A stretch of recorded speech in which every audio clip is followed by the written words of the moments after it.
భవిష్యత్తులో జరగబోయే సంఘటనలను ముందుగానే సంకేతాలు తెలుసుకోవచ్చునంటారు. అందులో ఒకటి కాకి శకనం.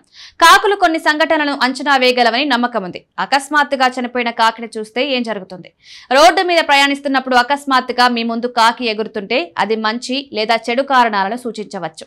హిందూ మతంలో కాకిని పూర్వీకులుగా భావిస్తారు. అందువల్ల కాకులకు నైవేద్యం సమర్పిస్తారు. కాకిని శనిదేవుడి వాహనంగా కూడా పరిగణిస్తారు. అకస్మాత్తుగా కాకిని చూడడం శుభకరం లేదా అశుభకరం అవుతుందని నమ్ముతారు. మీ చుట్టూ కాకులు ఏం చేస్తున్నాయో గమనించడం ద్వారా ఏం జరుగుతుందో తెలుసుకోవచ్చు. రోడ్డు మీద చనిపోయిన కాకిని చూడడం చెడ్డ శకునంగా పరిగణిస్తారు. ఎందుకంటే కాకులను పూర్వీకులుగా భావిస్తారు. చనిపోయిన కాకిని చూస్తే పూర్వీకులు మీపై కోపంగా ఉన్నారని అర్థం.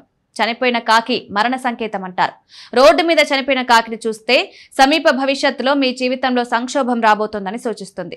శనిదేవుడి కోపాన్ని కూడా వ్యక్తపరుస్తుంది. ఇది శని చెడు సూచనగా భావిస్తారు. అటువంటి కాకిని చూసిన వెంటనే శని భగవాన్ ఆలయానికి వెళ్లి క్షమాపణ కోరాలని, దీపం వెలిగించాలని సూచిస్తారు. ఇది పూర్వీకుల కోపాన్ని కూడా చల్లార్చుతుందని నమ్ముతారు.